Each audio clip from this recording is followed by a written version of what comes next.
Next എന്ന ചാപ്റ്ററിലെ Nernst equation ആണ് ഇനി നമുക്ക് ഡിസ്കസ് ചെയ്യാനുള്ള ടോപ്പിക്ക്. കഴിഞ്ഞ ക്ലാസ്സിൽ നമ്മൾ കണ്ടിരുന്നു സ്റ്റാൻഡേർഡ് ഇലക്ട്രോഡ് പൊട്ടൻഷ്യൽ എന്നൊരു ടേം. സ്റ്റാൻഡേർഡ് ഇലക്ട്രോഡ് പൊട്ടൻഷ്യൽ നമ്മൾ കണ്ടുപിടിച്ചത് സ്റ്റാൻഡേർഡ് ഹൈഡ്രജൻ ഇലക്ട്രോഡ് ഉപയോഗിച്ചിട്ട് സെല്ല് ഉണ്ടാക്കിയിട്ടാണ്. അപ്പോൾ സ്റ്റാൻഡേർഡ് ഇലക്ട്രോഡ് പൊട്ടൻഷ്യൽ വാല്യൂസ് നമുക്ക് കിട്ടി.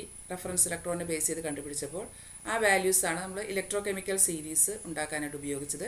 ഇലക്ട്രോ കെമിക്കൽ സീരീസിലെ ടേബിളിലുള്ള വാല്യൂസ് എല്ലാം സ്റ്റാൻഡേർഡ് ഇലക്ട്രോഡ് പൊട്ടൻഷ്യൽ വാല്യൂസാണ്. അപ്പോൾ നമുക്ക് ഇനി കണ്ടുപിടിക്കാനുള്ളത് സ്റ്റാൻഡേർഡ് വാല്യൂസ് അല്ല, at any concentration 1 molar concentration ആകുമ്പോഴാണ് സ്റ്റാൻഡേർഡ് എന്നുള്ള വാക്ക് നമ്മൾ ഉപയോഗിക്കുക. ഇത് ഏതെങ്കിലും ഒരു കോൺസെൻട്രേഷനിൽ അല്ലെങ്കിൽ ഹാഫ് സെല്ല്, ഇപ്പോൾ zinc rod dipped in zinc sulphate, ആ സിങ്ക് സൾഫേറ്റിൻ്റെ കോൺസെൻട്രേഷൻ 1 മോളാർ അല്ല. ഇപ്പോൾ സിങ്ക് 2+ അല്ലെങ്കിൽ MN+ എന്ന് പറഞ്ഞാൽ സിങ്ക് 2+ അല്ലെങ്കിൽ കോപ്പർ 2+ ഒക്കെയാണ് എക്സാമ്പിൾ. M എന്ന് പറഞ്ഞാൽ മെറ്റൽ, N എന്ന് പറഞ്ഞാൽ അതിൻ്റെ ചാർജ്. അപ്പോൾ not equal to 1 molar concentration അല്ല എങ്കിൽ ആ കിട്ടുന്ന ഇലക്ട്രോഡ് പൊട്ടൻഷ്യൽ സ്റ്റാൻഡേർഡ് വാല്യൂ ആയിരിക്കില്ല. അവിടെ 0 ഇല്ല, സ്റ്റാൻഡേർഡ് വാല്യൂ അല്ല കിട്ടുക. അപ്പോൾ സ്റ്റാൻഡേർഡ് അല്ലാത്ത സമയത്ത് ഉള്ള ഇലക്ട്രോഡ് പൊട്ടൻഷ്യൽ അത് എന്തിനെ ഡിപ്പെൻഡ് ചെയ്യുന്നു? ഈ കോൺസെൻട്രേഷൻ ഓഫ് ദ ഇലക്ട്രോലൈറ്റിനെ ഡിപ്പെൻഡ് ചെയ്യുന്നുണ്ട്. ഏത് സൊല്യൂഷൻ ഉപയോഗിച്ചിട്ടാണോ നമ്മൾ ആ ഇലക്ട്രോഡ് ഉണ്ടാക്കിയത്, അല്ലെങ്കിൽ ഇലക്ട്രോഡ് ഡിപ്പ് ചെയ്തിട്ടുള്ള സൊല്യൂഷൻ്റെ കോൺസെൻട്രേഷനെ ഡിപ്പെൻഡ് ചെയ്തിട്ട് സ്റ്റാൻഡേർഡ് വാല്യൂസ് അല്ലാത്തത് കൊണ്ട് നമുക്ക് ഇലക്ട്രോഡ് പൊട്ടൻഷ്യൽ മാറിക്കൊണ്ടിരിക്കും. അപ്പോൾ അതാണ് നേൺസ്റ്റ് ഇക്വേഷൻ. നേൺസ്റ്റ് ഇക്വേഷനിൽ നിന്ന് നമുക്ക് കിട്ടുന്നത് ഇലക്ട്രോഡ് പൊട്ടൻഷ്യലാണ്, അല്ലെങ്കിൽ സിംഗിൾ ഇലക്ട്രോഡ് പൊട്ടൻഷ്യൽ എന്നോ ഹാഫ് സെൽ പൊട്ടൻഷ്യൽ എന്നൊക്കെ പറയാം.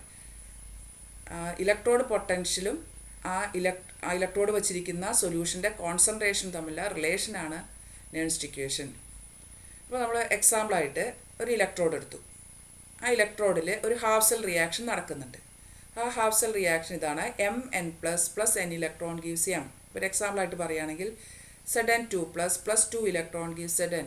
ഒരു എക്സാമ്പിളാണത്. അതുപോലുള്ളൊരു ഇക്വേഷനാണ്. ഒരു റിഡക്ഷൻ പ്രോസസ്സാണ് നമ്മളെടുത്ത ഇലക്ട്രോഡിൽ നടക്കുന്നതെന്ന് അറിയാൻ വേണ്ടിയിട്ട് മാത്രമാണ് ഈ ഇക്വേഷൻ എഴുതിയിട്ടുള്ളത്. ഇതല്ല നേൺസ്റ്റ് ഇക്വേഷൻ. അപ്പോൾ ഈ റിയാക്ഷൻ നടക്കുന്ന അല്ലെങ്കിൽ ഈ റിഡക്ഷൻ പ്രോസസ്സ് നടക്കുന്ന ഒരു ഇലക്ട്രോഡിൻ്റെ പൊട്ടൻഷ്യൽ എങ്ങനെ കണ്ടുപിടിക്കും, അല്ലെങ്കിൽ ആ ഇലക്ട്രോഡിൻ്റെ പൊട്ടൻഷ്യൽ Mn+ കോൺസെൻട്രേഷൻ, അതായത് കോൺസെൻട്രേഷൻ ഓഫ് ദി ഇലക്ട്രോലൈറ്റുമായിട്ട് എങ്ങനെ റിലേറ്റ് ചെയ്തിരിക്കുന്നു, ഇതാണ് നമ്മുടെ നേൺസ്റ്റ് ഇക്വേഷനിൽ പറയുന്നത്. അപ്പോൾ നേൺസ്റ്റ് ഇക്വേഷൻ എന്ന് പറയുന്നത് ഇതാണ്: Mn+M = E0 Mn+M + RT/NF ln natural log concentration of Mn+ concentration of M. Molar concentration എന്നാണ് ഇതിനെ വായിക്കുക. നമ്മൾ കഴിഞ്ഞ വർഷം ഇക്വിലിബ്രിയം എന്ന ചാപ്റ്ററിൽ കണ്ടതാണ്. മൊളാരിറ്റി അല്ലെങ്കിൽ മോളാർ കോൺസെൻട്രേഷനാണ് സ്ക്വയർ ബ്രാക്കറ്റ്. അപ്പോൾ ഇതാണ് റിലേഷൻ. അതായത് സ്റ്റാൻഡേർഡ് വാല്യൂ കിട്ടി നമുക്ക്, ടേബിളിൽ നിന്ന് കിട്ടി. ഇലക്ട്രോ കെമിക്കൽ സീരീസിൽ ഉണ്ടാവും ഈ സ്റ്റാൻഡേർഡ് വാല്യൂ. ഇപ്പോൾ സിങ്ക് ആണെങ്കിൽ സിങ്കിൻ്റെ സ്റ്റാൻഡേർഡ് വാല്യൂ -0.76, അതുപോലെ കോപ്പർ ആണെങ്കിൽ +0.34 എന്നൊക്കെ പഠിച്ചു വെച്ചിട്ടുണ്ട്. ഈ 0 വാല്യൂസ് ഹാഫ് സെല്ലിൻ്റെ പൊട്ടൻഷ്യൽ. ഈ വാല്യൂവിൻ്റെ കൂടെ ഒരു ടേമും കൂടി കൂട്ടിയാലാണ് അത് ഈ Mn+M ആവുക. അപ്പോൾ കൂട്ടേണ്ട term RT/NF ln Mn+ concentration M concentration. ഇനി നമുക്ക് കോൺസെൻട്രേഷൻ ഓഫ് M, ഇത് പ്യുവർ സോളിഡ്സ് ആൻഡ് ലിക്വിഡ്സ് അല്ലെങ്കിൽ സിങ്ക് അല്ലെങ്കിൽ കോപ്പർ മാത്രമാണെങ്കിൽ അത് 1 ആണ്, യൂണിറ്റി അല്ലെങ്കിൽ 1 ആണ് നമുക്ക് ആദ്യം അറിയാം അല്ലേ. പ്യുവർ സോളിഡ്സിൻ്റെ അതുപോലെ ലിക്വിഡ്സിൻ്റെ molar concentration will be unity എന്ന് പറഞ്ഞാൽ 1 ആണ്. അതുകൊണ്ട് നമുക്ക് M 1 ആയതുകൊണ്ട് അത് ഇവിടെ മാറ്റിയിട്ടില്ല എന്നുള്ളൂ, മാറ്റി കളയാവുന്നതേ ഉള്ളൂ. 1 എന്നുള്ളതായതുകൊണ്ട് /1 വന്നാൽ അത് ഇക്വേഷനിൽ വേണമെന്നില്ല. അപ്പോൾ ഇതാണ് ഇക്വേഷൻ. നമ്മൾ എന്ത് ചെയ്തു? അടുത്ത സ്റ്റെപ്പിൽ ഈ നാച്ചുറൽ ലോഗിനെ ലോഗരിതം ടു ദ ബേസ് 10 ആക്കി മാറ്റി. അതിന് LOG എന്നുള്ള ലോഗ് ആക്കണമെങ്കിൽ ഏത് നമ്പറാണ് മൾട്ടിപ്ലൈ ഉപയോഗിക്കേണ്ടത്? 2.303 കൊണ്ട് മൾട്ടിപ്ലൈ ചെയ്യുക. അപ്പോൾ ഈ ടേമിൽ 2.303 ഇവിടെ ഒരു മൾട്ടിപ്ലിക്കേഷൻ വന്നു, 2.303. അപ്പോൾ LN എന്നുള്ളത് LOG എന്നായി മാറി.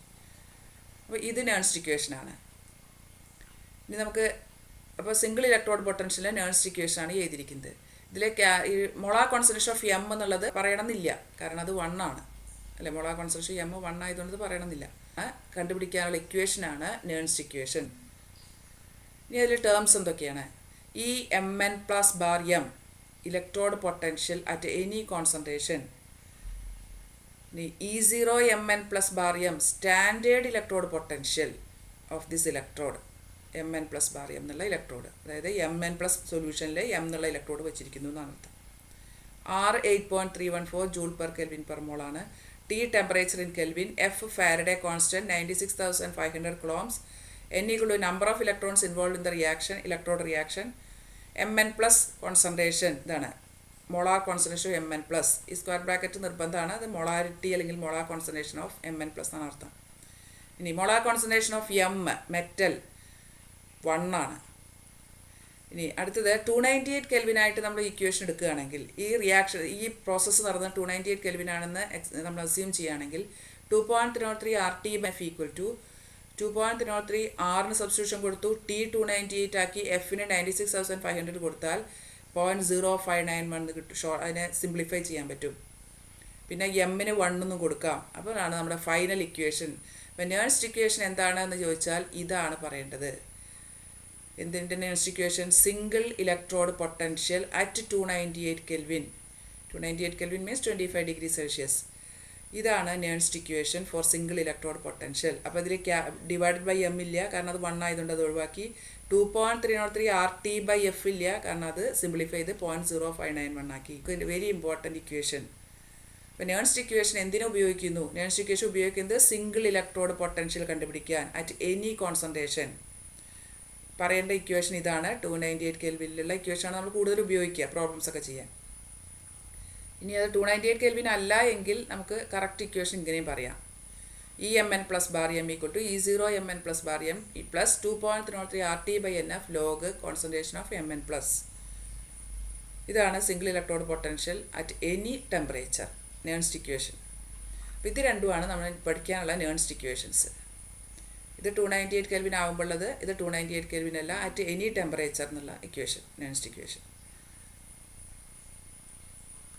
അത് ഈ നേഴ്സ്റ്റ് ഇക്വേഷൻ കിട്ടിയത് ഒരു ഇലക്ട്രോഡിൻ്റെ പൊട്ടൻഷ്യലാണിത്. അപ്പോൾ ആ ഇലക്ട്രോഡിൽ നടന്ന റിയാക്ഷൻ ഏതെന്ന് ചോദിച്ചാൽ ഈ റിഡക്ഷൻ പ്രോസസ്സാണ് ആ ഇലക്ട്രോഡിൽ നടന്നതെന്ന് മാത്രമേ പറയാനുള്ളൂ. ഇത് നേഴ്സ്റ്റ് ഇക്വേഷൻ അല്ല. ഇവിടെ നമുക്ക് ഈ നേഴ്സ്റ്റ് ഇക്വേഷൻ ഉപയോഗിച്ചിട്ടുള്ള ഒരു പ്രോബ്ലം ചെയ്ത് നോക്കാം. Write the Nernst equation for the electrode potential of the electrode where the following reaction take place, that is Cu2 plus 2 electron gives Cu. അതായത് നമ്മൾ മുമ്പ് പറഞ്ഞ general ഇക്വേഷൻ്റെ സമാനമായിട്ടൊരു ഇക്വേഷനാണിത്. Cu2 plus 2 electron gives Cu. അതായത് Mn plus n electron gives M എന്നുള്ള അതിനൊരു എക്സാമ്പിളാണിത്. അപ്പോൾ ഇതിൽ നമുക്ക് അങ്ങനെ ഒരു സിംഗിൾ ഇലക്ട്രോഡിൻ്റെ പൊട്ടൻഷ്യലാണ്, ഹാഫ് സെൽ റിയാക്ഷനാണിത്. ഈ ഹാഫ് സെൽ റിയാക്ഷൻ കിട്ടിയാൽ ഉടനെ ചെയ്യേണ്ടത് എന്താണ്? N എത്രയാണെന്ന് കണ്ടുവയ്ക്കുക. N 2 ഇലക്ട്രോൺസ് ആണ്, അപ്പോൾ 2 ആണ് N.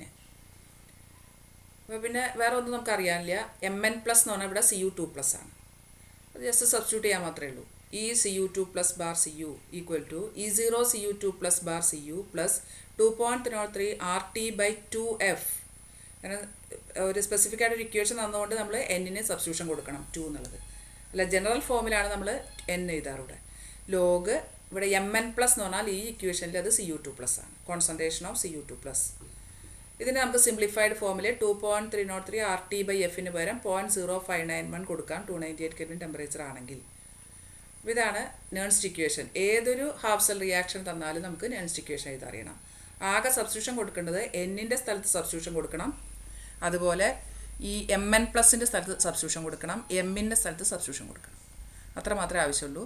ഫൈനൽ ഇക്വേഷൻ ലോഗ് കഴിഞ്ഞിട്ടുള്ള എം കട്ട് ചെയ്ത് കളയും, കാരണം കോൺസെൻട്രേഷൻ ഓഫ് എം എപ്പോഴും 1 ആയിരിക്കും. പ്രോബ്ലം ചെയ്യാൻ സാധാരണ ഈ ഇക്വേഷൻ ഉപയോഗിക്കാം എന്നാണ് ഇവിടെ പറഞ്ഞിട്ടുള്ളത്. 0.0591 വെച്ചുള്ള ഇക്വേഷൻ ഉപയോഗിച്ചിട്ടാണ് സാധാരണ പ്രോബ്ലംസൊക്കെ ചെയ്യുക. അപ്പോൾ വേഗം ചെയ്ത് കഴിയും. ഇനി അടുത്ത് നമുക്ക് ഡിസ്കസ് ചെയ്യാനുള്ളത് ഈ നേഴ്സ്റ്റ് ഇക്വേഷൻ്റെ 2 ആപ്ലിക്കേഷൻസ് ആണ്. ഫസ്റ്റ് ആപ്ലിക്കേഷൻ, സെൽ പൊട്ടൻഷ്യൽ കാണാൻ നേഴ്സ്റ്റ് ഇക്വേഷൻ ഉപയോഗിക്കാം, അല്ലെങ്കിൽ സെൽ EMF കാണാൻ ഉപയോഗിക്കാം. സെൽ പൊട്ടൻഷ്യലും സെൽ EMF ഒന്ന് തന്നെയാണ്. ടോട്ടൽ സെല്ലിൻ്റെ പൊട്ടൻഷ്യൽ കാണാൻ നേഴ്സ്റ്റ് ഇക്വേഷൻ ഉപയോഗിക്കാം. രണ്ടാമത്തെ ആപ്ലിക്കേഷൻ, ഇക്വിലിബ്രിയം കോൺസ്റ്റൻറ്റ് Kc, ഒരു സെൽ റിയാക്ഷൻ നടക്കുന്നുണ്ട് ഒരു സെല്ലിൽ. ആ ടോട്ടൽ സെൽ റിയാക്ഷൻ ഇക്വിലിബ്രിയത്തിൽ എത്തിക്കഴിഞ്ഞാൽ ഒരു ഇക്വിലിബ്രിയം കോൺസ്റ്റൻറ്റ് Kc ഉണ്ടായിരിക്കും. നമ്മൾ ഫസ്റ്റ് ഇയറിൽ പഠിച്ചതാണത്. ഏതൊരു റിവേഴ്സിബിൾ റിയാക്ഷനും ലാസ്റ്റ് ഇക്വിലിബ്രിയത്തിലേക്ക് എത്തും, അപ്പോൾ ഒരു ഇക്വിലിബ്രിയം കോൺസ്റ്റൻറ്റ് ഉണ്ടായിരിക്കും. അപ്പോൾ സെൽ റിയാക്ഷൻ നമ്മളിവിടെ ഇലക്ട്രോകെമിക്കൽ സെല്ലിൽ നടക്കുന്ന റിയാക്ഷനാണ് അവിടെ ഈ റിയാക്ഷൻ എന്ന് ഉദ്ദേശിക്കുന്നത് ഇവിടെ. അപ്പോൾ ഇലക്ട്രോകെമിക്കൽ സെല്ലിൽ നടക്കുന്ന സെൽ റിയാക്ഷൻ്റെ ഇക്വിലിബ്രിയം കോൺസ്റ്റൻറ്റ് Kc കണ്ടുപിടിക്കാൻ നമ്മൾ ഈ മുമ്പ് പഠിച്ച നേഴ്സ്റ്റ് ഇക്വേഷൻ ഉപയോഗിക്കാം. അതായത് ഈ നേഴ്സ്റ്റ് ഇക്വേഷൻ ഉപയോഗിച്ച് കണ്ടെത്താം. ഈ നേഴ്സ്റ്റ് ഇക്വേഷൻ എന്തിൻ്റെ ആയിരുന്നു? സിംഗിൾ ഇലക്ട്രോഡിൻ്റെ അല്ലെങ്കിൽ ഹാഫ് സെല്ലിൻ്റെ പൊട്ടൻഷ്യലാണ്. അപ്പോൾ നമുക്കറിയാം ഹാഫ് സെല്ലിൻ്റെ പൊട്ടൻഷ്യൽ കിട്ടിക്കഴിഞ്ഞാൽ നമുക്ക് സെല്ലിൻ്റെ പൊട്ടൻഷ്യൽ കാണാൻ ഉള്ള വഴി അറിയാം. എന്താണ്? Reduction potential of cathode minus reduction potential of anode. ഇപ്പോൾ reduction potential of cathode Nernst equation വെച്ച് കാണാം, അതായത് ഈ ഇക്വേഷൻ വെച്ച് കാണാം. റിഡക്ഷൻ പൊട്ടൻഷ്യൽ ഓഫ് ആനോഡ് ഈ ഇക്വേഷൻ വെച്ച് കാണാം, അത് തമ്മിൽ മൈനസ് ചെയ്യുക. അപ്പോൾ നമുക്ക് ടോട്ടൽ സെല്ലിൻ്റെ പൊട്ടൻഷ്യലായി. അതാണ് ഫസ്റ്റ് ആപ്ലിക്കേഷൻ. അപ്പോൾ അതെങ്ങനെയാണ് കണ്ടുപിടിക്കാൻ നോക്കാം. അതിന് നമ്മൾ എക്സാമ്പിളായിട്ട് ഡാനിയൽ സെല്ലിൻ്റെ കേസാണ് എടുത്തത്. ഡാനിയൽ സെല്ലിൽ ഈ കാഥോഡ് മൈനസ് ഈ ആനോഡ് ചെയ്തിരിക്കുകയാണ് ഇവിടെ, അല്ലേ? ഈ കാഥോഡ് എന്ന് പറഞ്ഞാൽ കോപ്പറാണ് കാഥോഡ്, സിങ്കാണ് ആനോഡ്. ഇപ്പോൾ കോപ്പറിൻ്റെ പൊട്ടൻഷ്യൽ ഈ Cu2+Cu എന്നുള്ളത് നേൺസ്റ്റ് ഇക്വേഷൻ വെച്ച് എക്സ്പ്രഷൻ എഴുതി, അതാണിത്. അതുപോലെ സിംഗിൾ എന്നുള്ള ഇലക്ട്രോഡിൻ്റെ ഹാഫ് സെൽ പൊട്ടൻഷ്യൽ കാണാനുള്ള നേൺസ്റ്റ് ഇക്വേഷൻ എഴുതി, ആദ്യം പറഞ്ഞ പോലെ തന്നെ. എന്നിട്ട് ഇക്വേഷൻ 2 മൈനസ് ഇക്വേഷൻ 1, കാഥോഡിൻ്റെ റിഡക്ഷൻ പൊട്ടൻഷ്യൽ മൈനസ് ആനോഡിൻ്റെ റിഡക്ഷൻ പൊട്ടൻഷ്യൽ. അപ്പോൾ നമുക്ക് ടോട്ടൽ സെല്ലിൻ്റെ പൊട്ടൻഷ്യലായി. ഇവിടെ ഒന്ന് സിംപ്ലിഫിക്കേഷൻ മാത്രമേ ബാക്കി വരുന്നുള്ളൂ. ഇത് ഫസ്റ്റ് കാഥോഡിൻ്റെ പൊട്ടൻഷ്യൽ ഇതാണ്, മൈനസ് ആനോഡിൻ്റെ പൊട്ടൻഷ്യൽ. ഇത് നേൺസ്റ്റ് ഇക്വേഷൻ ആണ്, ഇത് നേൺസ്റ്റ് ഇക്വേഷൻ ആണ്. ഇത് കോപ്പർ ഇലക്ട്രോഡിൻ്റെ നേൺസ്റ്റ് ഇക്വേഷൻ, ഇത് സിങ്ക് ഇലക്ട്രോണിൻ്റെ നേൺസ്റ്റ് ഇക്വേഷൻ. മൈനസ് ചെയ്തു. മൈനസ് ചെയ്യുമ്പോൾ നമുക്ക് ഒരേപോലുള്ള ടേംസ് ഒരുമിച്ച് എഴുതിയതാണ്. E0 Cu2+Cu, E0 Zn2+Zn ഒരുമിച്ച് എഴുതി, മൈനസ് ഇട്ട് എഴുതി, അത് വേറെ എടുത്തു.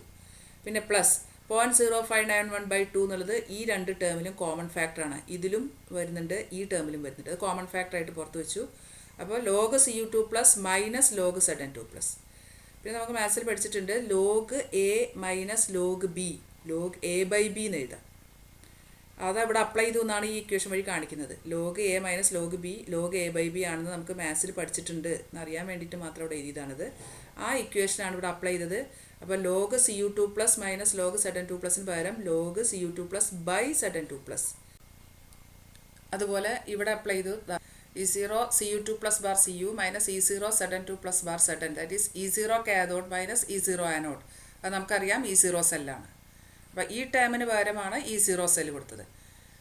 ഈ ടേമിനെയാണ് സിംപ്ലിഫൈ ചെയ്തത്. ഈ ടേമിനെ സിംപ്ലിഫൈ ചെയ്തപ്പോൾ log A minus log B log A/B എന്നാക്കി. അതാണ് ഈ ടേം. അങ്ങനെ സിംപ്ലിഫൈ ചെയ്തപ്പോൾ നമുക്ക് ഫൈനൽ ഇക്വേഷൻ കിട്ടി. Final equation E cell is equal to E0 cell plus 0.0591/2. കാരണം ഇതിൽ സെൽ റിയാക്ഷനിൽ 2 ഇലക്ട്രോൺസ് ആണ് ഇൻവോൾവ് ചെയ്യുന്നത്. അപ്പോൾ അതാണ് ഇവിടെ 2 വന്നത്. Log Cu2+ concentration by Zn2+ concentration, that is reactant concentration by product concentration. സിങ്കും കോപ്പറും 1 ആണ് കോൺസെൻട്രേഷൻ, അതുകൊണ്ട് അത് എഴുതാത്തത്. അങ്ങനെ നമുക്ക് ഡാനിയൽ സെല്ലിൻ്റെ സെൽ EMF അല്ലെങ്കിൽ സെൽ പൊട്ടൻഷ്യൽ കാണാനുള്ള ഇക്വേഷൻ നമുക്ക് ഡിറൈവ് ചെയ്യാൻ പറ്റി. അങ്ങനെ നമുക്കൊരു ജനറൽ ഇക്വേഷൻ, ഇപ്പോൾ ഡാനിയൽ സെല്ല് മാത്രമല്ലോ, എല്ലാ സെല്ലിലും റിയാക്ഷൻസ് ഉണ്ട്. അപ്പോൾ ഏതൊരു സെല്ലിലെ റിയാക്ഷൻസ് ആയിട്ട് നമുക്ക് ജനറലൈസ് ചെയ്ത് എഴുതണമെങ്കിൽ E cell equal to E0 cell plus 0.0591/n number of electrons നോക്കിയിട്ട് എഴുതണം ഓരോ സെൽ റിയാക്ഷൻ്റെ. Log molar concentration of reactants by molar concentration of products in the cell reaction. ഇത് നമ്മുടെ ഇക്വിലിബ്രിയം കോൺസ്റ്റൻ്റ് എഴുതുന്ന പോലെയാണ്, പക്ഷേ നേരെ തിരിച്ചാണെന്ന് മാത്രം. ഇക്വിലിബ്രിയം കോൺസ്റ്റൻ്റ് എഴുതുമ്പോൾ പ്രോഡക്റ്റ് ബൈ റിയാക്റ്റൻ്റ് ആണ് വരിക, പക്ഷേ ഇതല്ല, നേരെ തിരിച്ചിട്ടുണ്ട്, റിയാക്റ്റൻ്റ് ബൈ പ്രൊഡക്റ്റ് ആണെന്നുള്ള കാര്യം പ്രത്യേകം ഓർക്കുക. അതുപോലെ നമുക്ക് 2.3 RT/NF ഉപയോഗിച്ചിട്ടും അതേ ഇക്വേഷൻ എഴുതാം 0.0591 പകരം. ഇതാണ് Nernst equation for cell EMF, അല്ലെങ്കിൽ നേൺസ്റ്റ് ഇക്വേഷൻ്റെ first application. Nernst equation for calculating single electrode പൊട്ടൻഷ്യലാണ് നമ്മൾ ഫസ്റ്റ് പഠിച്ചത്. അതിൽ നിന്നാണ് ടോട്ടൽ സെല്ലിൻ്റെ പൊട്ടൻഷ്യൽ കാണാനുള്ള നേൺസ്റ്റ് ഇക്വേഷൻ ഉണ്ടാക്കിയത്. അതിൻ്റെ 2 ഫോംസാണ് ഈ കാണുന്നത്. അപ്പോൾ ഈ ഇക്വേഷൻ നേൺസ്റ്റ് ഇക്വേഷൻ്റെ ഫസ്റ്റ് ആപ്ലിക്കേഷനായിട്ട് പറയാം. എങ്ങനെയാണ് ഈ ഫസ്റ്റ് ആപ്ലിക്കേഷൻ ചെയ്തത്? ഈ സെൽ ഈക്വൽ ടു ഈ കാഥോഡ് മൈനസ് ഈ ആനോഡ് ഉപയോഗിച്ചു. ആ ഇക്വേഷൻ ഉപയോഗിച്ചിട്ട് മാത്രമാണ് ഇത്. അവിടെ ആ ഇക്വേഷനും കുറച്ച് മാത്സിൻ്റെ കുറച്ച് കാര്യങ്ങളും വെച്ച് സിംപ്ലിഫൈ ചെയ്തെടുത്ത ഇക്വേഷനാണിത്. അപ്പോൾ നമുക്ക് വേണമെങ്കിൽ ഒരു ജനറൽ ഇക്വേഷൻ എഴുതിയിട്ട് ഇതൊന്നുകൂടി എക്സ്പ്ലെയിൻ ചെയ്യാം. ഇതാണ് സെൽ റിയാക്ഷൻ എങ്കിൽ, ഒരു സെല്ലിൽ നടക്കുന്ന cell reaction AA + BB gives CC + TD ആണ്. ആ റിയാക്ഷൻ നടന്നപ്പോൾ N ഇലക്ട്രോൺസ് ഇൻവോൾവ് ചെയ്തു എങ്കിൽ നമുക്ക് E cell equal to E0 cell plus 0.0591/n log molar concentration of A⁻A into molar concentration of B⁻B, അതായത് reactants, by molar concentration of C⁻C into molar concentration of D⁻D, that is product. ഇതാണ് general expression. അത് ഈ equation ആണെങ്കിൽ, അല്ല general equation ആണെങ്കിൽ നമുക്കിത് അറിയില്ലല്ലോ, അതുകൊണ്ട് റിയാക്റ്റൻറ്റ് ബൈ പ്രോഡക്റ്റ് എന്ന് എഴുതിയത്. അപ്പോൾ ഇതാണ് ചോദിക്കുന്നൊരു ക്വസ്റ്റ്യൻ ആണ്, derive Nernst equation for cell EMF of Daniell cell എന്നുള്ളത്. നമുക്കൊരു പ്രോബ്ലം എന്നല്ല, ജസ്റ്റ് ഈ ഒരു ഇക്വേഷൻ ഇതാണ് സെൽ റിയാക്ഷൻ എങ്കിൽ നെക്സ്റ്റ് ഇക്വേഷൻ എഴുതുക എന്നുള്ളതാണ് ക്വസ്റ്റ്യൻ. നമുക്കിപ്പോൾ എ പ്ലസ് ബിക്ക് പകരം ആ ഇക്വേഷന് പകരം ഇതാണ് റിയാക്ഷൻ, കറക്റ്റായിട്ടൊരു ഇക്വേഷൻ തന്നു. ഞാൻ പറഞ്ഞ സെൽ EMF കാണാനുള്ള നെക്സ്റ്റ് ഇക്വേഷൻ എഴുതാൻ പറഞ്ഞാൽ 298 കെൽവിനായിട്ട് അസ്യൂം ചെയ്തിട്ട് എഴുതുകയാണ് അല്ലേ. റിയാക്റ്റൻ്റ് ആണ് ഇവിടെ മുകളിൽ, പ്രോഡക്റ്റ് താഴെ. അപ്പോൾ എഴുതുമ്പോൾ ഇവിടെ എത്ര ഇലക്ട്രോൺസ് ഇൻവോൾവ് ചെയ്തിട്ടുണ്ട്? അങ്ങനെ 2Ag+ ഒക്കെ കാണാനുണ്ട് അല്ലേ. അപ്പോൾ 2 ഇലക്ട്രോൺസ് ആണ് ഇൻവോൾവ് ചെയ്തിട്ടുള്ളത്. അപ്പോൾ Nന് പകരം 2 എന്ന് കൊടുത്തു. റിയാക്റ്റൻസ് മുകളിലും പ്രോഡക്റ്റ് താഴെ എഴുതി. ജസ്റ്റ് 2Ag+² അതാണ് മറക്കാതെ എഴുതേണ്ടത്. കോയിഫിഷ്യൻറ്റ് പവറായിട്ട് വരണം into Ni concentration. Ni concentration 1 ആയിട്ട് മാറും, അവസാനം അത് പോകും. Ni2+ concentration into Ag concentration square. പിന്നെ കോയിഫിഷ്യൻ്റ് ഉണ്ടല്ലോ, പക്ഷേ Agയുടെ കോൺസെൻട്രേഷൻ 1 ആയതുകൊണ്ട് ഈ ടേം ഇവിടുന്ന് കട്ട് ചെയ്ത് കളയും. അവസാനം നമുക്ക് final equation E₀ E0 + 0.0591/2 N ആണ് 2 log concentration of Ag+² by concentration of Ni2+ എന്ന് കിട്ടി. ഇത് നമുക്ക് 2.303 വെച്ചിട്ട് ഇങ്ങനെയും എഴുതാം. രണ്ടും ഒരേ ആൻസർ തന്നെയാണ്. ഇനി നമുക്ക് അടുത്ത ക്വസ്റ്റ്യൻ, നമുക്ക് സെൽ റിയാക്ഷൻ തന്നിട്ടുണ്ട്, മാത്രമല്ല ഈ Ag+ൻ്റെയും Mg2+ൻ്റെയും കോൺസെൻട്രേഷൻ കൂടി തന്നിട്ടുണ്ട്. അപ്പോൾ നമുക്ക് വാല്യൂസ് ആയിട്ട് സബ്സ്റ്റിറ്റ്യൂട്ട് ചെയ്ത് ഫൈനൽ ആൻസർ ഈ സെല്ലിന് നമ്പറായിട്ട് ആൻസർ പറയാം. ഈ വാല്യൂസ് ഇവിടെ ഈ കോൺസെൻട്രേഷൻ ടേംസ് തന്നിട്ടില്ലെങ്കിൽ നമുക്ക് എക്സ്പ്രഷൻ എഴുതാൻ മാത്രമേ പറ്റുള്ളൂ. കോൺസെൻട്രേഷൻ ടേംസ് തന്നിട്ടുണ്ടെങ്കിൽ ഫൈനൽ ആൻസർ കണ്ടെത്തി കൊടുക്കുക. അതാണ്. അപ്പോൾ N2 ആണ് ഇവിടെ, അത് 2 ഇലക്ട്രോൺസ് ഇൻവോൾവ് ചെയ്തിപ്പോൾ N2 ആണ്. പിന്നെ ഇക്വേഷൻ എഴുതി, റിയാക്റ്റൻ്റ് മുകളിൽ എഴുതി, കോയിഫിഷ്യൻ്റ് പവറാക്കി എഴുതി, Mgനെ ഒഴിവാക്കി യൂണിറ്റ് ചെയ്തുകൊണ്ട് Mg2+ താഴെ വന്നു. ജസ്റ്റ് സബ്സ്റ്റിറ്റ്യൂഷൻ ചെയ്തു, വാല്യൂസ് സബ്സ്റ്റിറ്റ്യൂട്ട് ചെയ്തു. Ag+ൻ്റെ കോൺസെൻട്രേഷൻ ⁻², Mg2+ കോൺസെൻട്രേഷൻ ⁻1 സബ്സ്റ്റിറ്റ്യൂട്ട് ചെയ്ത ആൻസർ 2.96 വോൾട്ട് എന്ന് കിട്ടി. ഇനി സെക്കൻഡ് ആപ്ലിക്കേഷൻ ഓഫ് നെക്സ്റ്റ് ഇക്വേഷനാണ്. എന്താണ്? ഒരു സെൽ റിയാക്ഷൻ്റെ ഈക്വിലിബ്രിയം കോൺസ്റ്റൻ്റ് എങ്ങനെയാണ് കണ്ടെത്തുക നെക്സ്റ്റ് ഇക്വേഷൻ ഉപയോഗിച്ചിട്ട്. അപ്പോൾ നമുക്ക് അതിൽ സെൽ റിയാക്ഷൻ്റെ സെൽ EMF കാണാനുള്ള നെക്സ്റ്റ് ഇക്വേഷനാണ് അവിടെ ആവശ്യം വരിക. സെൽ EMF കാണുന്ന രണ്ടാമത് പറഞ്ഞ next equation E₀ E0 + 0.0591/n log molar concentration of reactant by molar concentration product എന്നുള്ള ഇക്വേഷനിൽ നിന്നാണ് നമ്മൾ KC കാണാൻ ഇതാണ് ഉപയോഗിക്കുക. KC കാണാൻ ഉപയോഗിക്കുന്ന ഇക്വേഷൻ ഇതാണ്. അപ്പോൾ നമ്മൾ ആദ്യം പറഞ്ഞിരുന്നു ഈ പ്രോഡക്റ്റ് മുകളിലേക്കും റിയാക്റ്റൻറ്റ് താഴേക്കും വന്നാൽ അത് KC ആയി മാറി എന്ന് പറഞ്ഞു അല്ലേ. അപ്പോൾ ഇവിടെ ഇങ്ങനെ നമ്മൾ റെസിപ്രോക്കൽ എടുക്കണമെങ്കിൽ ചെയ്യേണ്ട ഒരു കാര്യം എന്താണ്? ഇവിടെ -സൈൻ കൊടുക്കണം. അപ്പോൾ ഇവിടെ -സൈൻ ഇട്ടാൽ ലോഗ് കഴിഞ്ഞ് ഇവിടെ KC എന്ന് എഴുതാം. കാരണം പ്രോഡക്റ്റ് ബൈ റിയാക്റ്റൻ്റ് ആയി അത് KC ആണ്. അതാണ് ഇവിടെ അപ്ലൈ ചെയ്തിട്ടുള്ള ഒരു കാര്യം. KC കാണുന്ന എക്സ്പ്രഷനിലേക്ക് എത്തുന്നതിന് ചെയ്യുന്ന ഒരു കാര്യം. ഇവിടെ ശ്രദ്ധിച്ചോളൂ. E₀ E0 + 2.303 RT/NF log ഇതാണ് റിയാക്ഷൻ എങ്കിൽ റിയാക്റ്റൻ്റ് മുകളിൽ എഴുതി, പ്രോഡക്റ്റ് താഴെ എഴുതി. എന്നിട്ട് എന്ത് ചെയ്തു? ഇവിടെ പ്ലസ് മാറ്റി മൈനസ് ഇട്ടു, ഇതിനെ നേരെ തിരിച്ചു അല്ല. Cയും Dയും മുകളിലെത്തി, Aയും Bയും താഴത്തേക്ക് വന്നു. അതായത് ഇത് നേരെ റെസിപ്രോക്കൽ എടുത്തു. റെസിപ്രോക്കൽ എടുത്തത് കൊണ്ടാണ് ഇവിടെ സൈൻ മാറ്റിയത്. കാരണം log A/B എന്ന് പറഞ്ഞാൽ -log B/A ആണ്. അപ്പോൾ നമുക്ക് ഈ ടേമിനെ നമുക്കിനി KC എന്ന് എഴുതാം അല്ലേ. ഈ ടേം ലോഗ് കഴിഞ്ഞിട്ടുള്ള ഈ ടേം ഇപ്പോൾ KC ആയി. KC എന്ന് പറഞ്ഞാൽ product, molar concentration product by molar concentration reactant ആണ്, പഠിച്ചതാണിത്. അപ്പോൾ KC എന്ന് എഴുതി. പിന്നെ ഒരു കാര്യം അപ്ലൈ ഉള്ളതാണ്, ഒരു സെൽ റിയാക്ഷൻ്റെ cell EMF will be 0 at equilibrium. കാരണം ഈക്വിലിബ്രിയം എത്തിക്കഴിഞ്ഞിട്ടാണല്ലോ ഈക്വിലിബ്രിയം കോൺസ്റ്റൻറ്റ് KC ഉണ്ടാവുക. അപ്പോൾ KC കാണുന്ന ഇക്വേഷനിൽ നമുക്ക് ഈ സെൽ 0 എന്ന് കൊടുക്കാം. കാരണം ഈക്വിലിബ്രിയം എത്തിക്കഴിഞ്ഞാൽ സെൽ EMF അല്ലെങ്കിൽ ഈ സെൽ 0 ആയിരിക്കും ആ സെല്ലിൻ്റെ. അപ്പോൾ നമുക്ക് 2 സബ്സ്റ്റിറ്റ്യൂഷനാണ് കൊടുക്കുന്നത്. ഈ ടേമിന് KC എന്ന് കൊടുക്കുക, ഈ ടേമിന് 0 എന്നും കൊടുക്കുക. അപ്പോൾ നമുക്ക് എന്ത് കിട്ടി? 0 = E0 -2.03 RT/NF log KC. ഇത് ജസ്റ്റ് ഒന്ന് റീഅറേഞ്ച് ചെയ്തപ്പോൾ ഫൈനൽ ഇക്വേഷൻ കിട്ടി. E0 = 2.03 RT/NF log KC അല്ലെങ്കിൽ 0.0591 വെച്ചുള്ള ഇക്വേഷനാക്കി മാറ്റി. ഈ 2 ഇക്വേഷൻ്റെ എന്താണ് ഇതിൻ്റെ question? Relation between E0 cell and KC. ഇതാണ് question. Relation between E0 cell and KC അല്ലെങ്കിൽ നെക്സ്റ്റ് ഇക്വേഷൻ യൂസ് ചെയ്ത് എങ്ങനെ KC കണ്ടെത്തും എന്ന് ചോദിച്ചാൽ പറയേണ്ട ഉത്തരം ഈ സെൽ കാണാനുള്ള ഇക്വേഷൻ എഴുതുക, നെക്സ്റ്റ് ഇക്വേഷൻ എഴുതുക, എന്നിട്ട് ലോഗ് കഴിഞ്ഞിട്ടുള്ള ടേമിനെ തിരിച്ചിടുക, റെസിപ്രോക്കലാക്കുക. അതിൻ്റെ റെസിപ്രോക്കൽ എടുത്തിട്ട് ഇവിടെ മൈനസ് ഇടുക, കൂടെ E₀ = 0 എന്നും സബ്സ്റ്റിറ്റ്യൂട്ട് ചെയ്യുക. അപ്പോഴാണ് നമുക്ക് ഈ ഇക്വേഷനിലേക്ക് എത്തുന്നത്. ഇനിയപ്പോൾ നമുക്ക് മനസ്സിലായൊരു കാര്യം ഇതാണ്, കെ സി എന്നുള്ള term equilibrium constant K C കണ്ടെത്താൻ വളരെ ബുദ്ധിമുട്ടുള്ള കാര്യമാണ്. ഡിഫിക്കൽട്ട് ടു മെഷർ എന്നാണ് ഇവിടെ പറഞ്ഞത്. അത് വളരെ ഈസി ആയിട്ട് E0 സെൽ ഉപയോഗിച്ചിട്ട് കാണാം, അല്ലെങ്കിൽ നേൺസ്റ്റ് ഇക്വേഷൻ ഉപയോഗിച്ചിട്ട് കണ്ടെത്താം. അതാണ് ഇതിൽ ഒരു പ്രാധാന്യം, ഈ കാര്യത്തിൻ്റെ ഒരു ഇമ്പോർട്ടൻസ്. നെക്സ്റ്റ് ഒരു പ്രോബ്ലം ചെയ്തിരിക്കുകയാണ്. ഡാനിയൽ സെല്ലിൻ്റെ കെ സി എങ്ങനെ കണ്ടെത്തും? ഡാനിയൽ സെല്ലിൽ നടക്കുന്ന സെൽ റിയാക്ഷൻ നമുക്കറിയാം അല്ലേ, Zn plus Cu2 plus give Zn2 plus plus Cu. ആ ഡാനിയൽ സെല്ലിൽ നടക്കുന്ന ആ റിയാക്ഷൻ ഈക്വിലിബ്രിയത്തിൽ എത്തിക്കഴിഞ്ഞാൽ അതിൻ്റെ കെ സി എത്രയായിരിക്കും എന്ന് ചോദിച്ചാൽ ജസ്റ്റ് ഇപ്പോൾ പഠിച്ച ഇക്വേഷൻ എഴുതുക, സബ്സ്റ്റിറ്റ്യൂട്ട് ചെയ്യുക. കാരണം E0 സെൽ അറിയാം, standard EMF of Daniell cell 1.1 വോൾട്ടാന്ന് പഠിച്ചതാണ്. അപ്പോൾ 1.1 വോൾട്ട് ജസ്റ്റ് എഴുതി ബാക്കി സബ്സ്റ്റിറ്റ്യൂട്ട് ചെയ്തു. ലോഗ് കെ സി കിട്ടി. കെ സി കാണാൻ ആൻറ്റി ലോഗ് കണ്ടു. ആൻറ്റി ലോഗ് എന്ന് പറഞ്ഞാൽ ഷിഫ്റ്റ് ലോഗ് കാൽക്കുലേറ്റർ ഉപയോഗിച്ച് ചെയ്യും. ഫൈനൽ ആൻസർ കിട്ടി. ഇനി അടുത്ത് നമുക്ക് പറയാനുള്ളത് ഗിബ്സ് ഫ്രീ എനർജി. നമ്മൾ പഠിച്ചതാണ്. ഗിബ്സ് ഫ്രീ എനർജി എന്ന് പറഞ്ഞാൽ ഡെൽറ്റ ജി തെർമോഡൈനാമിക്സിൽ പഠിച്ച ടേമാണ്. ഡെൽറ്റ ജിയും E0 സെല്ലും സെല്ലും അല്ലെങ്കിൽ ഡെൽറ്റ G0 E0 സെല്ലൊക്കെ നമ്മൾ റിലേഷനിലേക്ക് എങ്ങനെ എത്തും? ഇപ്പോൾ Gibbs free energy and electrochemical cell. അതിൽ നമുക്ക് അറിയേണ്ടത്, ഒരു സെല്ല് സെൽ റിയാക്ഷൻ നടക്കുമ്പോൾ അതിൽ നിന്ന് ഇലക്ട്രിക്കൽ എനർജി പ്രൊഡ്യൂസ് ചെയ്യും. ആ electrical work done by the cell എന്തിന് ഈക്വൽ ആയിരിക്കും? ഡിക്രീസ് ഇൻ ഫ്രീ എനർജിക്ക് ഈക്വൽ ആയിരിക്കും. അതാണ് electrical work done will be equal to decrease in free energy. അപ്പോൾ decrease in free energy, decrease ആയതുകൊണ്ട് മൈനസ് എഴുതി, ഫ്രീ എനർജി ചേഞ്ച് ആയതുകൊണ്ട് delta G എന്ന് എഴുതി. അപ്പോൾ minus delta G. Electrical work done എന്ന് പറഞ്ഞാൽ NF(E)ZEL എന്നാണ്. ഇലക്ട്രിക്കൽ വർക്ക് ഡണ്ണിൻ്റെ എക്സ്പ്രഷൻ N×F/E/ZEL സെൽ EMF. അപ്പോൾ നമുക്ക് സബ്സ്റ്റിറ്റ്യൂട്ട് ചെയ്യാം.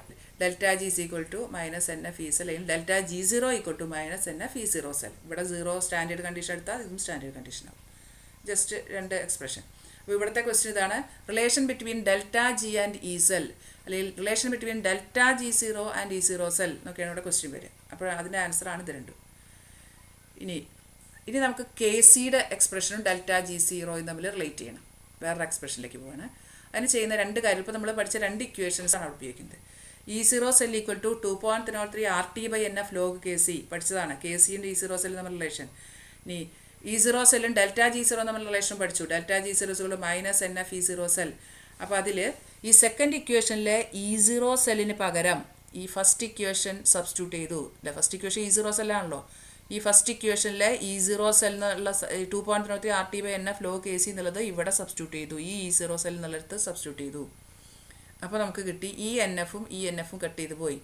അവസാനം delta G0 minus 2.03 RT log KC.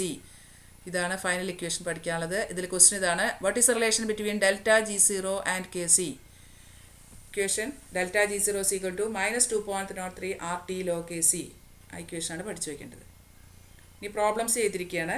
pH തന്നിട്ട് എന്ത് പറഞ്ഞിരിക്കുകയാണ്? pH തന്നിട്ടുണ്ട്, ഇലക്ട്രോഡ് പൊട്ടൻഷ്യൽ കാണാനാണ് പറഞ്ഞിട്ടുള്ളത്. അപ്പോൾ pH എന്ന് പറഞ്ഞാൽ മൈനസ് ലോഗ് H+ എന്നുള്ളൊരു ആ റിലേഷൻ അറിയണം. പ്ലസ് 1 പഠിച്ച കാര്യമാണ്. മൈനസ് ലോഗ് H+ ആണ് pH. അപ്പോൾ ലോഗ് H+ എന്ന് പറഞ്ഞാൽ മൈനസ് 10 ആയിരിക്കും, മൈനസ് pH. അതായത് -10 ആണ് ഇവിടെ ക്വസ്റ്റിൽ തന്നിട്ടുള്ളത്. അപ്പോൾ ജസ്റ്റ് ഇക്വേഷൻ എഴുതി സബ്സ്റ്റിറ്റ്യൂട്ട് ചെയ്ത് മാത്രമേ ചെയ്തിട്ടുള്ളൂ. EH+ bar H2 equal to E0H+ bar H2 0.0591/2 log H+2. കാരണം ഇവിടെ 2 ഇലക്ട്രോൺസ് ആണ് ഇൻവോൾവ് ചെയ്തിട്ടുള്ളത്. റിയാക്റ്റൻ്റ് ആയിട്ട് H+2 ആണ് വരുന്നത്. Molar concentration H+2. Just substitute ചെയ്തു. അപ്പോൾ നമുക്ക് ലോഗ് H+ കിട്ടി. ലോഗ് H+ന് ഇവിടെ മൈനസ് ലോഗ് H+ 10 ആണെങ്കിൽ ലോഗ് H+ -10. -10 സബ്സ്റ്റിറ്റ്യൂട്ട് ചെയ്ത് ഫൈനൽ ആൻസർ കിട്ടി. ഇവിടെ അതേ ഇക്വേഷൻ സെല്ല് തന്നിട്ടുണ്ട്. സെല്ലിൽ നിന്ന് നമുക്ക് സെൽ റിയാക്ഷൻ എഴുതാൻ പറ്റും. സെൽ റിയാക്ഷൻ എഴുതി കാഥോഡ് ആനോഡ് ഏതൊക്കെ മനസ്സിലാവാനാണ് സെൽ തന്നിട്ടുള്ളത്. സെൽ റിയാക്ഷൻ എഴുതി കോൺസെൻട്രേഷൻസ് ഒക്കെ സെൽ റെപ്രസെൻറ്റ് ചെയ്തപ്പോൾ തന്നെ തന്നിട്ടുണ്ട്. പിന്നെ E0 വാല്യൂസും തന്നിട്ടുണ്ട്. E0 വാല്യൂ തരുന്നത് E0 സെൽ കാണാനാണ്. E0 സെൽ കാണാൻ ഇത് ഉപയോഗിക്കുക. ജസ്റ്റ് സബ്സ്റ്റിറ്റ്യൂട്ട് ചെയ്താൽ നമുക്ക് ഫൈനൽ ആൻസർ കിട്ടും. അപ്പോൾ ബാക്കി അടുത്ത പ്രോബ്ലമൊക്കെ അതുപോലെ തന്നെ ജസ്റ്റ് സബ്സ്റ്റിറ്റ്യൂട്ട് ചെയ്ത് ചെയ്യാവുന്നതേ ഉള്ളൂ. അടുത്തൊരു difference between metallic conductor and electrolytic conductor. ഈ ഒരു ടോപ്പിക് കൂടി ജസ്റ്റ് പറഞ്ഞ് നമുക്ക് ക്ലാസ് അവസാനിപ്പിക്കാം. മെറ്റാലിക് കണ്ടക്ടറും ഇലക്ട്രോളിറ്റിക് കണ്ടക്ടറും, അതായത് കണ്ടക്ടേഴ്സ് എന്ന് പറഞ്ഞാൽ ഇലക്ട്രിസിറ്റി വളരെ വേഗത്തിൽ കടത്തിവിടുന്നതാണ് കണ്ടക്ടേഴ്സ് അല്ലേ. പലതരത്തിലുള്ള കണ്ടക്ടേഴ്സ് ഉണ്ട്. അപ്പോൾ നല്ല ഗുഡ് കണ്ടക്ടേഴ്സ് ആയിട്ട് നമ്മൾ എപ്പോഴും മെറ്റൽസിനെ പറയും. അതുപോലെ നല്ല ഗുഡ് കണ്ടക്ടേഴ്സാണ് സൊല്യൂഷൻസ്, ഇലക്ട്രോലൈറ്റ്സ്. അപ്പോൾ എന്താണ് ഒരു മെറ്റലിൻ്റെ കണ്ടക്ടിവിറ്റിയും ഒരു ഇലക്ട്രോലൈറ്റ് അല്ലെങ്കിൽ സൊല്യൂഷൻ്റെ കണ്ടക്ടിവിറ്റിയും തമ്മിലുള്ള വ്യത്യാസം എന്നാണ് പറയുന്നത്. സൊല്യൂഷൻ്റെ കണ്ടക്ടിവിറ്റിയാണ് നമ്മൾ ഇലക്ട്രോളിറ്റിക് കണ്ടക്ടിവിറ്റി എന്ന് പറയുക. മെറ്റലിൻ്റെ കണ്ടക്ടിവിറ്റി മെറ്റാലിക് കണ്ടക്ടിവിറ്റി എന്നാണ് പറയുക. രണ്ട് പ്രധാന വ്യത്യാസങ്ങൾ. മെറ്റലിലെ കണ്ടക്ടിവിറ്റിക്ക് സഹായിക്കുന്നത് ഇലക്ട്രോൺസ് ആണ്, ഫ്രീ ഇലക്ട്രോൺസ് ആണ്. പക്ഷേ ഇലക്ട്രോലൈറ്റിൽ അല്ലെങ്കിൽ സൊല്യൂഷനിലെ പോസിറ്റീവ് നെഗറ്റീവ് അയോൺസ് ആണ് കറണ്ട് കണ്ടക്ഷൻ സഹായിക്കുന്ന പാർട്ടിക്കിൾ. പിന്നെ ഇവിടെ എക്സാമ്പിൾസ് പറഞ്ഞിട്ട് എല്ലാ മെറ്റൽസും അതുപോലെ ഗ്രാഫൈറ്റ് മെറ്റലല്ല എങ്കിൽ കൂടി അത് ഈ ടൈപ്പിലാണ്. ഈ ഇലക്ട്രോൺസ് വഴിയുള്ള കണ്ടക്ടിവിറ്റിക്കാണ് ഗ്രാഫൈറ്റിൽ നടക്കുന്നത്. അതുകൊണ്ടാണ് ഈ കാറ്റഗറിയിൽ വരുത്തിയത്. എല്ലാ മെറ്റൽസും കുറേ മിനറൽസ് അലോയ്സ് ഒക്കെ ഇതിൽ പെടുന്നതാണ്. എല്ലാ ഇലക്ട്രോലൈറ്റ്സും ആസിഡ് ബേസ് സോൾട്ടൊക്കെ ഇലക്ട്രോലൈറ്റ്സ് ആണ്. എല്ലാ ഇലക്ട്രോലൈറ്റ്സും ഇത് ഇലക്ട്രോലൈറ്റ് കണ്ടക്ടേഴ്സിൽ വരും. അപ്പോൾ ഇലക്ട്രോലൈറ്റ് കണ്ടക്ടേഴ്സിൽ അയോൺസ് ആണ് കറണ്ട് കണ്ടക്ടിവിറ്റി സഹായിക്കുന്നത് പറഞ്ഞു. അതുകൊണ്ട് അയോണിക് കണ്ടക്ടേഴ്സ് എന്ന് വിളിക്കാം. ഇനി മെറ്റാലിക് കണ്ടക്ടറിൽ ഇലക്ട്രോൺസ് ആണ് കണ്ടക്ടിവിറ്റി സഹായിക്കുന്നത്. അതുകൊണ്ട് ഇലക്ട്രോണിക് കണ്ടക്ടേഴ്സ് എന്ന് വിളിക്കാം. ഇലക്ട്രോൺസ് ആണ് കണ്ടക്ടേഴ്സ് അവിടെ. അപ്പോൾ ഇലക്ട്രോണിക് കണ്ടക്ടേഴ്സ്. പിന്നെ ഒന്ന്, ഇപ്പോൾ ഒരു മെറ്റലിൽ കൂടെ കറണ്ട് പോയാൽ അവിടെ ഒരു കെമിക്കൽ ചേഞ്ച് നടക്കുന്നില്ല, മെറ്റലായി തന്നെ കിട്ടും. പക്ഷേ ഒരു സൊല്യൂഷനിൽ കൂടെ കറണ്ട് കടത്തിവിട്ടാൽ സൊല്യൂഷനിൽ ഡികമ്പോസിഷൻ നടക്കും. അയോൺസ് പോസിറ്റീവ് അയോൺസ് കാഥോഡിലേക്ക്, നെഗറ്റീവ് അയോൺസ് ആനോഡിലും പോയി അവിടെ റിഡോക്സ് റിയാക്ഷൻ നടക്കും. അതുകൊണ്ട് കെമിക്കൽ ചേഞ്ച് ഉണ്ട്. സൊല്യൂഷൻ്റെ കണ്ടക്ടിവിറ്റി നടക്കുമ്പോൾ സൊല്യൂഷനിൽ കെമിക്കൽ ചേഞ്ച് നടക്കുന്നുണ്ട്. പക്ഷേ ഒരു മെറ്റലിൽ കൂടെ കറണ്ട് കടന്നു പോകുമ്പോൾ മെറ്റലിൽ ഒരു കെമിക്കൽ ചേഞ്ച് ഉണ്ടാവുന്നില്ല, അല്ലെങ്കിൽ മെറ്റലിന് ഒരു മാറ്റവും സംഭവിക്കുന്നില്ല. ഇനി മെറ്റലിൽ കൂടെ കറണ്ട് കടന്നു പോയാൽ മെറ്റലിൻ്റെ പാർട്ടിക്കിൾസിന് ഒരു മാറ്റവും ട്രാൻസ്ഫർ ഓഫ് മാറ്റർ ഇല്ല.